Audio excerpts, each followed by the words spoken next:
MVP and scoring champion in Shai Gilgeous-Alexander, who has a career high in rebounding at 8 again.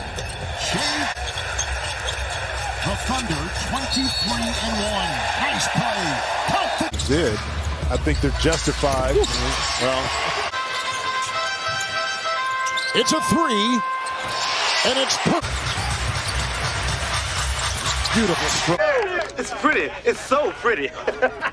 In that game right there, Shai had 28 points, 4 rebounds, 8 assists, 2 steals, and 1 block, with only 3 free throws.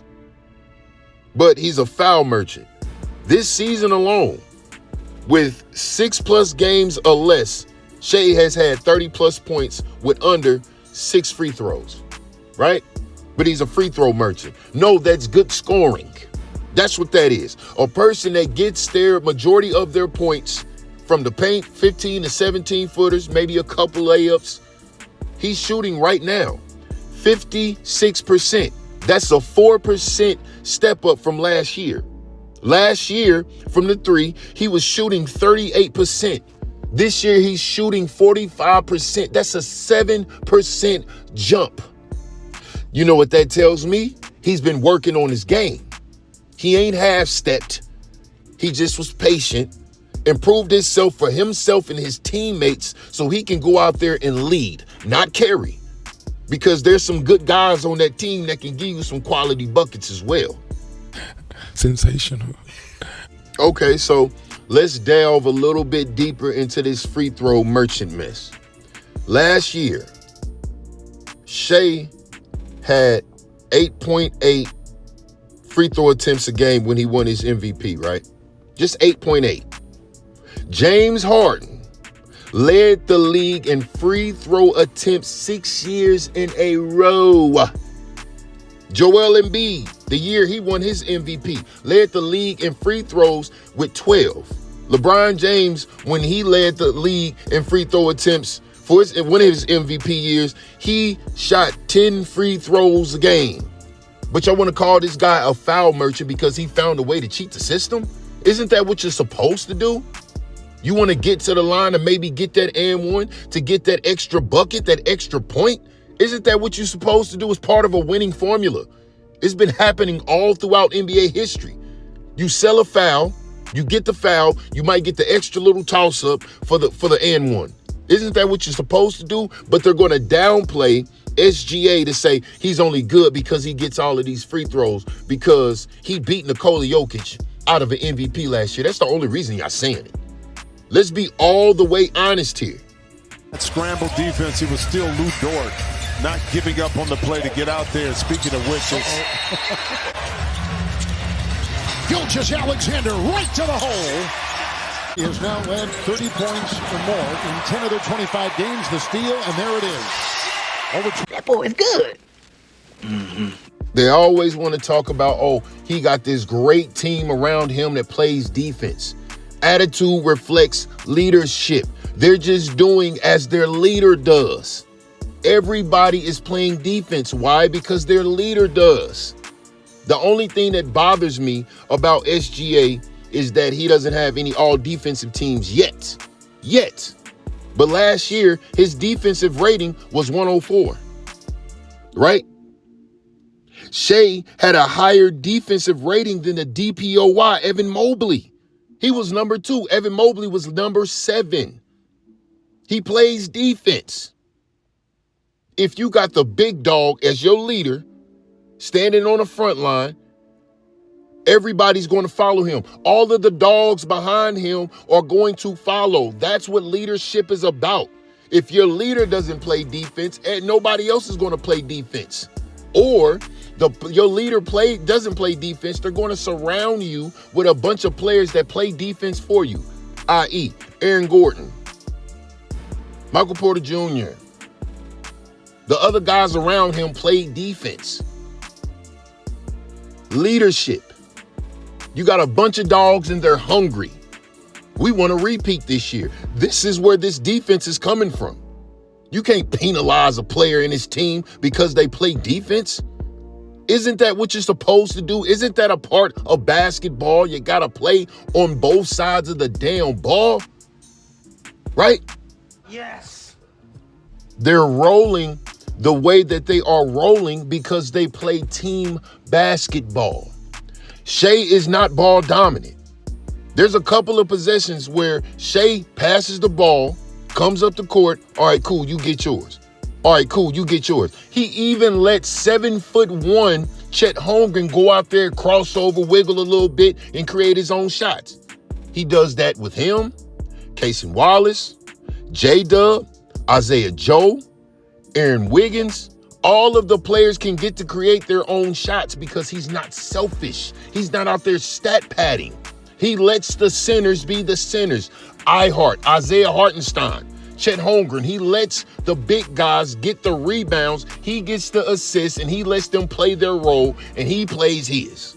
But playing with Nikola Jokic, he has to get all the rebounds, all the assists, because he has a number two. His number two is Jamal Murray. Jamal Murray is really the only person that can go out there and create and get his own shots. Everybody else has to play off of Jokic. Everybody else either has to set the pick, come cut to the paint, get an easy layup or an easy dunk. AG can kind of do it, but you usually see AG standing somewhere over there in the corner, or he's cutting to the paint for that easy lob or that easy dunk or that easy layup. Jamal Murray is really the only one that can create his own shots. Everybody else has to get their points off of Nikola Jokic. That's the difference. The Denver Nuggets are not trash. You just have a ball-dominant basketball player that don't want to let Jamal Murray run the point guard position, his rightful position. If Nikola Jokic was to get his big ass down in the paint and actually play his position, then everybody else can eat too. It's not team basketball. It's Jokic ball. It's heliocentric basketball. Simple and plain. Players now play accidental basketball, and it drives me and Phil crazy because it's all penetrating pitch. You may make the shot, you may not. You have no idea who's going to be open or whatever. It's accidental basketball. We play basketball with purpose. Let's talk about this efficiency for a second. Nikola Jokic is 6'11", 7 foot.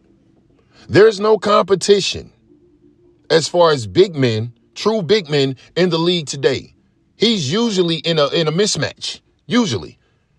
They can easily throw the ball up. He can catch it, turn around, and tip it in the bucket. Tip it in the bucket. Tip it in the bucket. Most big men are efficient. Most of them. They're already trying to say he's the greatest big man to ever pick up a basketball. They're putting him over Wilt Chamberlain. They're putting him over Elijah Wan, Shaquille O'Neal, David Robinson, Patrick Ewing. Man, all of them dudes will have him for lunch, including Charles Barkley, and he was only 6'4". But he's the greatest big man? Right. Because he doesn't have any other true big man that'll challenge him at the rim. So it's easy for him. He's going to have those high efficiency games, especially when majority of the time you got a damn mismatch. Don't get it twisted. Nikola Jokic is already in the history books. He's going to be one of those great bigs, no doubt. But he has 3 MVPs, individual awards, with 1 championship, a team accomplishment. What does that tell you? The way he plays is beneficial to him, but not beneficial to his team. Ooh, that's a bingo. I know this is a little bit off topic, but why do you think the Indiana Pacers were in the finals last year? Because they play good team basketball. Everybody got to eat, literally. But you don't hear nobody screaming, oh, they have such a stacked team. Oh, Tyrese Halliburton has a lot of players that can play defense. You didn't get that from them. The only reason they're saying this is because SGA won that MVP last year. But to move on to this topic, Rob Parker on the Odd Couple with Kelvin Washington today had this garbage to say about the OKC Thunder. Check it out. The OKC Thunder are the worst basketball team for the NBA. Listen to some guy, you say, this guy is stupid. OKC does absolutely zero for the NBA because there's no competition. It ain't about beefs and all that. It's about competition. Who's watching a game that's 40 or 30 or 40 or 50 points? Nobody in their right mind is going to watch that. Isn't this what the NBA was waiting for? For years, you guys were complaining about there being no more basketball dynasties or great teams out there. It hasn't been one for the longest, right? This is what y'all wanted. But now that you got one that's actually beating the shit out of everybody that steps in front of him, it's a problem. It's a problem that they're blowing teams out by 30, 40, 50 points. That's a problem too. But this is not OKC's fault. This is not Mike Dagnall's fault. This is not the coach's fault. It's not Shai's fault. Blame Kawhi Leonard. He's the reason why that team is over there doing as good as they are. They gave up 5 first-round picks in Shai Gilgeous-Alexander to the OKC Thunder for Paul George. That's how that dynasty was created, or upcoming dynasty that was created. This great team that you see on the tube now.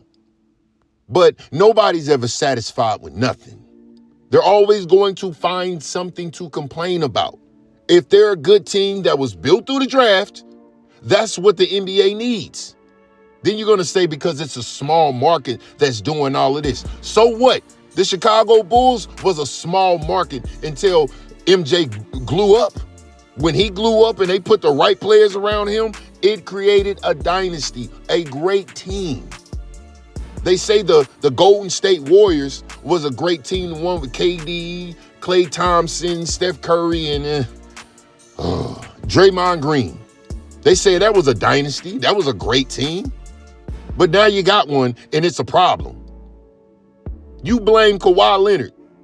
He's the only one liable for this. He created this monster, and now the NBA has to deal with it. They're not cheating the NBA. They're going out there playing, winning games, playing the way that they know how to win.